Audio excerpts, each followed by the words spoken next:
마태복음 1장 21절입니다. 한 절이니까요. 같이 읽도록 하겠습니다. 아들을 낳으리니 이름을 예수라 하라. 이는 그가 자기 백성을 그들의 죄에서 구원할 자이심이라 하니라. 아멘. 이름 세 번째 시간인데요. 마태복음 이제 1장을 간단하게 이렇게 두 부분으로 나누면은 처음에는 아브라함부터 예수님까지의 족보를 쭉 나열해요.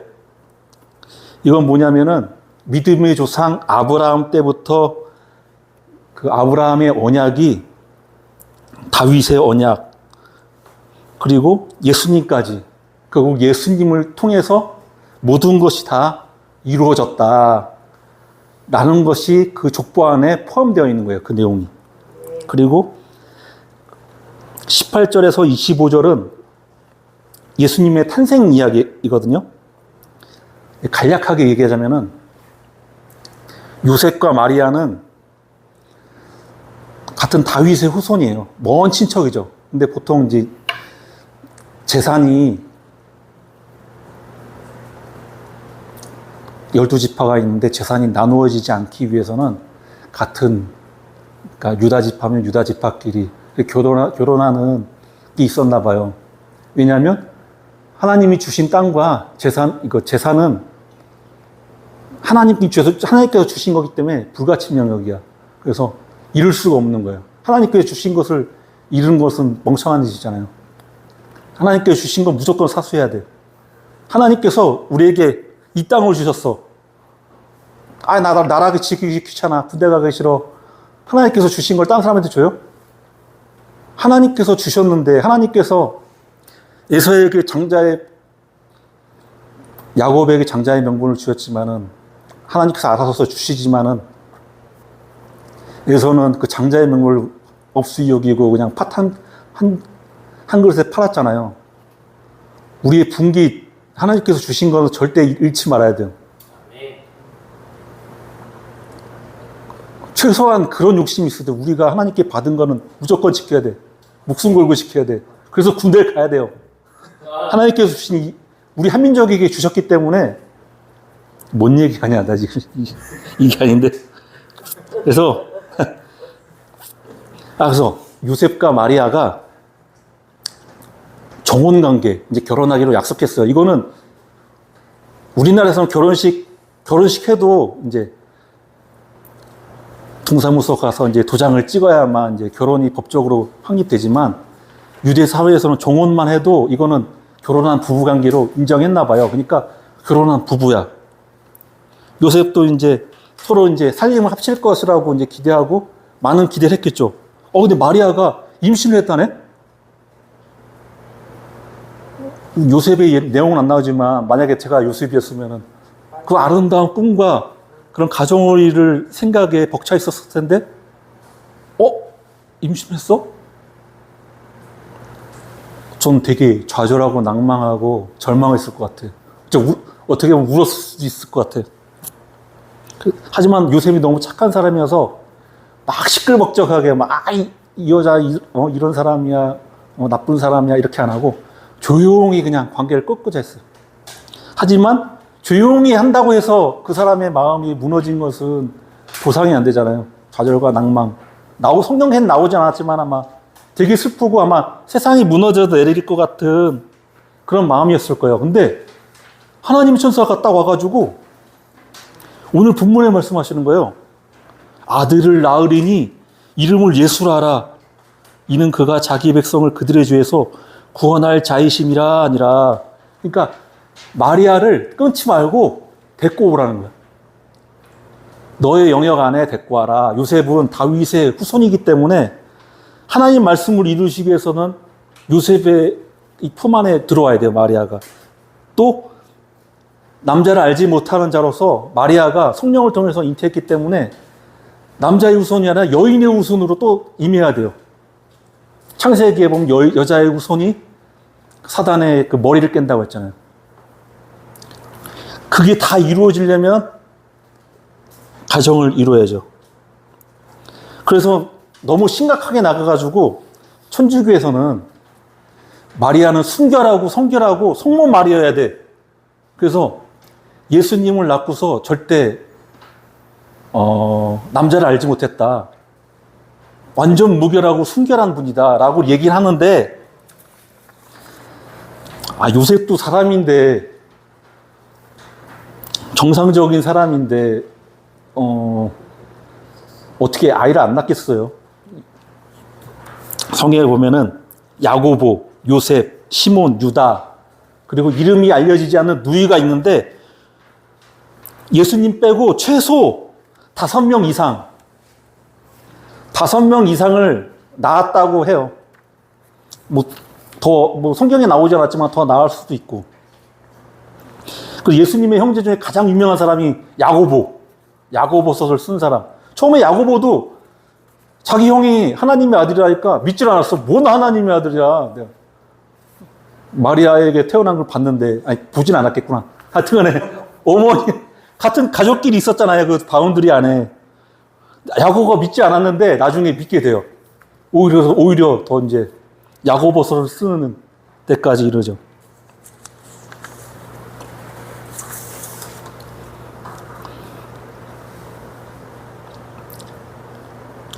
그래서 주의 천사가 나타나서 꿈에 나타나가지고 다윗의 자손 요셉아 내 아내 마리아 데려오기를 무서워하지 말라. 그에게 잉태한 자는 성령으로 된 것이니라. 그래서 딱 천사가 또 마리아에게 아들을 낳을 것이고 그 이름을 예수라 하라. 수태고지라죠. 그러니까 하나님께서 정하신 거야. 그 이름을 직접 지정하셨어.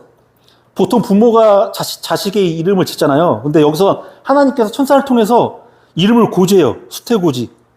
그래서 이 아이의 정체성과 사명이 인간의 결정이 아니라 하나님의 계획에 비롯된 것을 확실하게 이제 성경에 나타내는 거죠. 그러니까 이름과 사명이 일치하는데 예수는 그 뜻이 야훼는 구원이시다라는 뜻을 갖고 있어요. 또 천사가 설명하잖아요. 자기 백성을 죄에서 구원할 자. 그러니까 어원적으로는 예수와, 히브리어는 예수와, 이제 여호수아라고 하죠. 여호수아. 그리고 그 구원하다. 그러니까 히브리어 동사 봉사어근 야사에서 비롯되었다고 합니다. 여기서 자기 백성은 보통 구약적 상황에서는 자기 백성은 이스라엘 백성만 말하잖아요. 근데 마태복음 전체의 이 맥락을 볼 때 마지막 28절에 예수님께서 제자들을 말씀하시거든요. 모든 민족을 제자로 삼아 아버지와 아들과 성령의 이름으로 침례를 줘라. 여기서 모든 민족은 예수를 믿는 모든 백성을 말하는 거예요. 바운드리가 더 커진 거죠. 그러니까 구원의 공동체가 확장되었어요. 또 죄에서 구원한다. 예수가 여호와의 구원인데 분명히 여기서 천사가 딱 얘기해요. 하나님께서 말씀하셔. 죄에서 구원한다고. 당시 유대인은 메시아 하면은 로마의 압제에서 구원해줄 우리 지도자가 나타날 거라고 생각했는데 그게 아니다. 정치적인 해방이 아니라 죄로부터의 구원. 근본적으로 우리가 죄 가운데 고통받고 질병을 앓고 죽게 된 이유가 원천은 근거는 죄잖아요. 그 원초적인 문제를 해결하시기 오셨다. 예수님께서.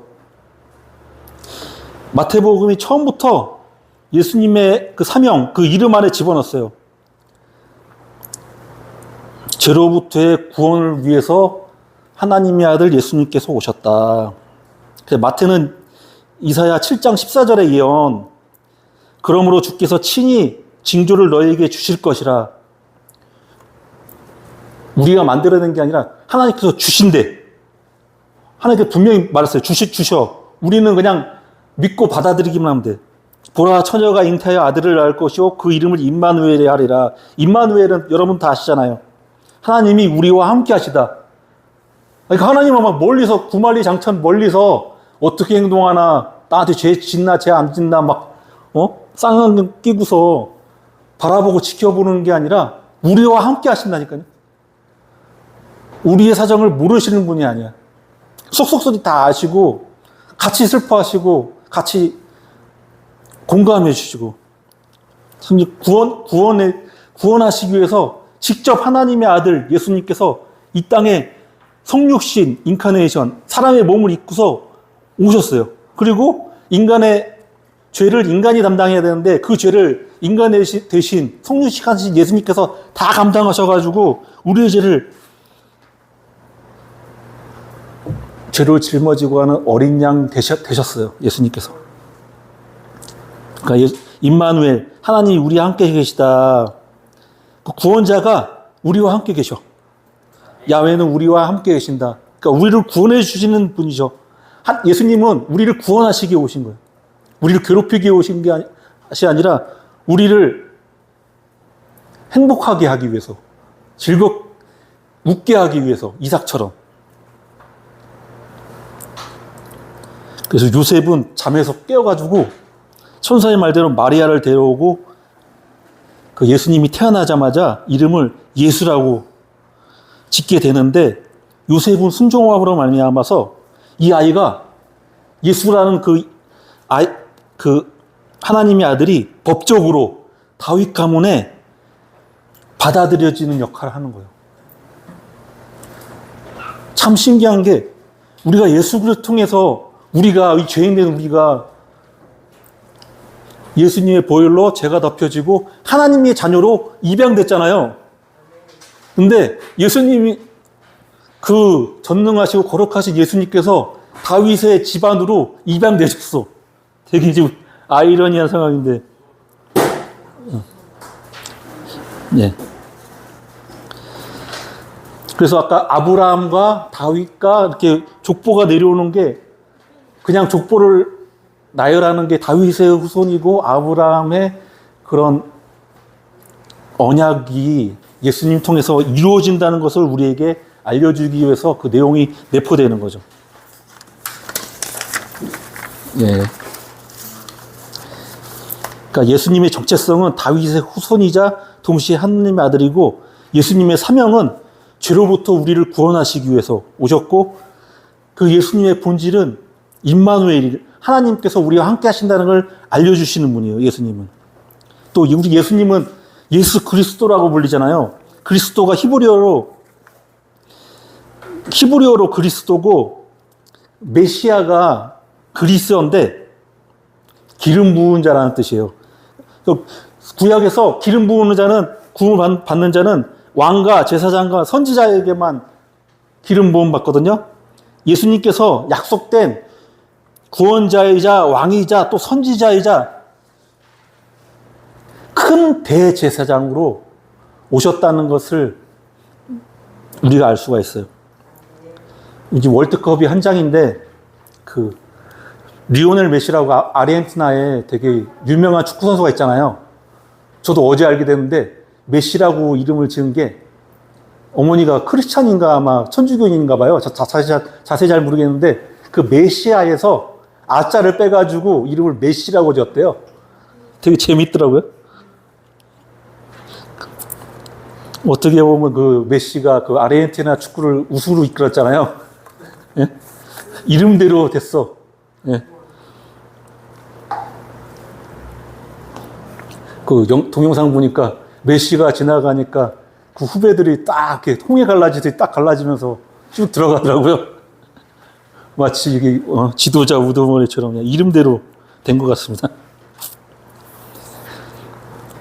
그래서 이 제목이 이름이잖아요. 예수 그리스도의 이름에는 놀라운 능력이 있어요. 단순한 호칭이 아니라 가장 중요한 것이 죄사함과 구원의 능력이에요. 예수의 이름에는 이러한 능력이 있는데 죄사함과 구원의 능력. 인류의 가장 근본적인 문제가 바로 죄와 사망의 문제예요. 그 문제에서 건져낼 수 있는 유일한 이름이 바로 예수 그리스도예요.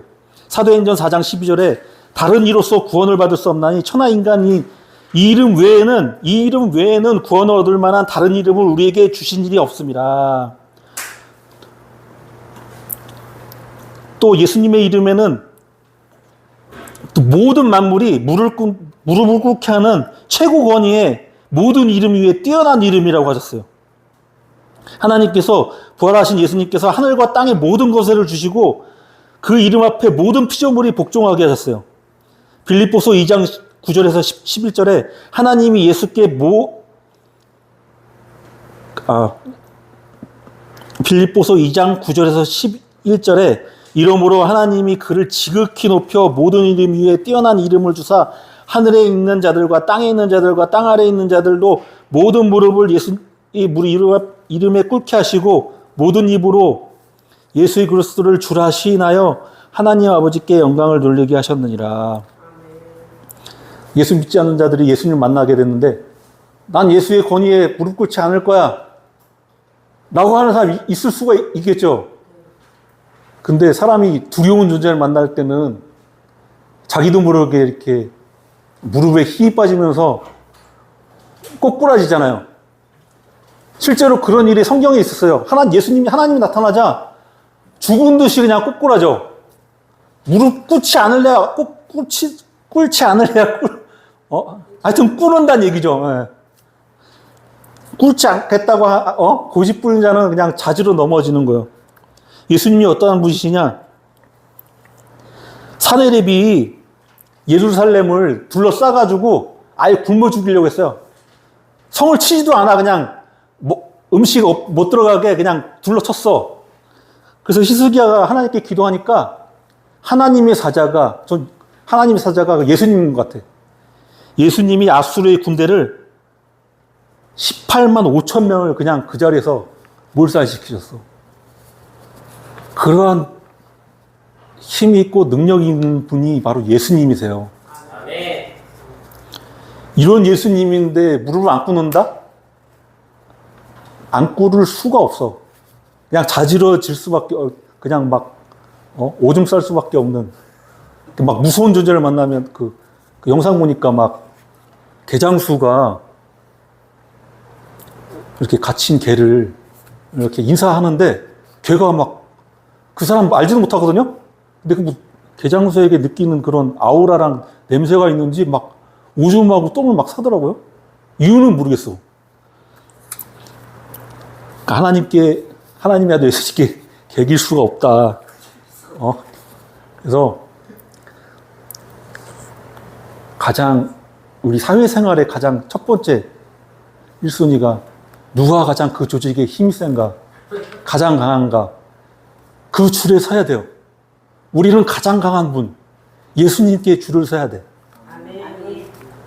예수님께 줄을 서십시오. 예. 예. 가장 중요한 얘기입니다. 예수님께 줄을 쓴다. 예. 이게 사회생활의 성공 척도야.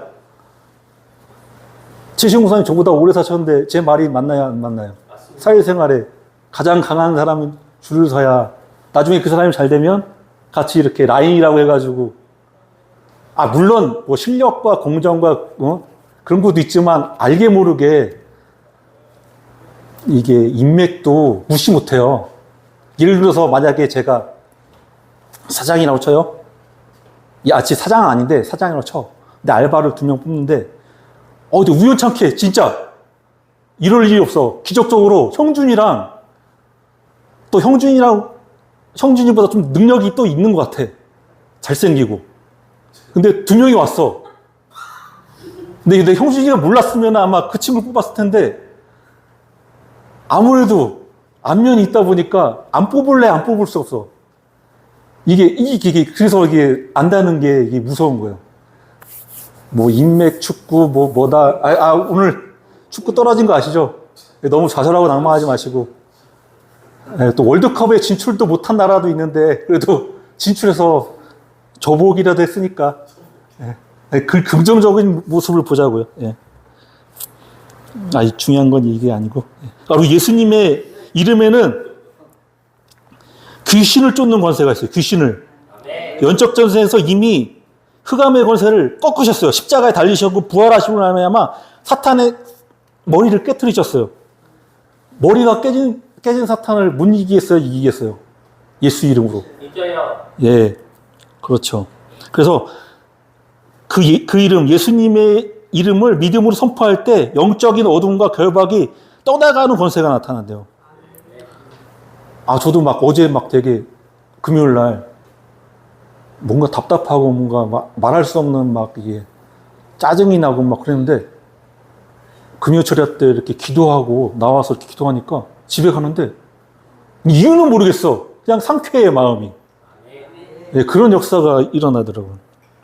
이 교회 시간 낼 때마다 우리 또 교회 나오는 역사가 일어나기 바랍니다. 그래서 누가복음 10장 17절에 70인이 기뻐하며 들어와 이르되 주여 주의 이름이면 귀신들도 우리에게 항복하더이다. 또 초기 그리스도인은 예수 이름으로 병자를 쫓고 귀신을 쫓고 기도했어요. 마가복음 16장 17절에 믿는 자들에게 이름 표적이 따르리니 곧 그들이 내 이름으로 귀신을 쫓아내며 새 방언을 말하며 또 사도행전 3장 6절에 베드로가 이르되 은과 금은 내게 없거니와 내게 있는 것을 내게 주노니 나사렛 예수 그리스도의 이름으로 걸으라 하고, 그러니까 이름 자체에 어떤 마법적인 힘이 있다는 것이 아니라 그 이름을 대표하는 인격 바로 예수 그리스도 그의 권위에 의지한다는 것을 그런 신약적 의미를 내포한다고 볼 수 있어요. 그러니까 우리가 귀신 쫓을 때 우리가 뭐 죽기엔 그런 능력이 있겠어요?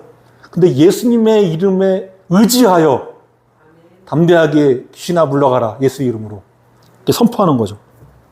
또 예수님의 이름에는 바로 하나님과 관계회복 통로, 관계회복의 통로, 기도의 통로가 돼요. 그래서 기도할 때 예수 이름으로 기도하잖아요. 예수 그리스도라는 그런 우표를 딱 붙여야 하나님께 우리의 기도가 상달되죠. 근데 예수 그리스도라는 우표를 안 붙이면은 뭐야 하고 그냥 땅에 던져버리는 거예요. 예수 그리스도라는 우표라는 그 값어치를 예수님께서 지불하셨기 때문에 우리는 믿음으로 예수 그리스도의 이름으로 기도만 하면 하나님께 상달된 줄 그냥 믿으세요. 예. 성도가 하나님 아버지께 나아갈 수 있는 합법적인 자격을 부여한대요. 그래서 예수님의 이름으로 기도한다는 것이 나의 공로가 아니라 예수님의 공로이지 구한다는 선언이라고 말하더라고요. 요한복음 14장 14절에 내 이름으로 무엇이든지 내게 구하면 내가 행하리라. 이제 결말 맺겠습니다. 예. 죄사함과 구원의 능력 되시는 예수 이름의 능력과 권세에 대해서 알아보았습니다. 항상 예수 그리스도의 이름을 부르고 찬송하고 영광 돌리며 구원의 기쁨을 누리고 하나님께 감사함과 기쁨으로 응답하는 믿음의 형제자매 다윗 공동체가 되시기를 나사렛 예수 그리스도의 이름으로 축복합니다. 아멘. 축복합니다. 아멘. 축복합니다. 아멘. 네.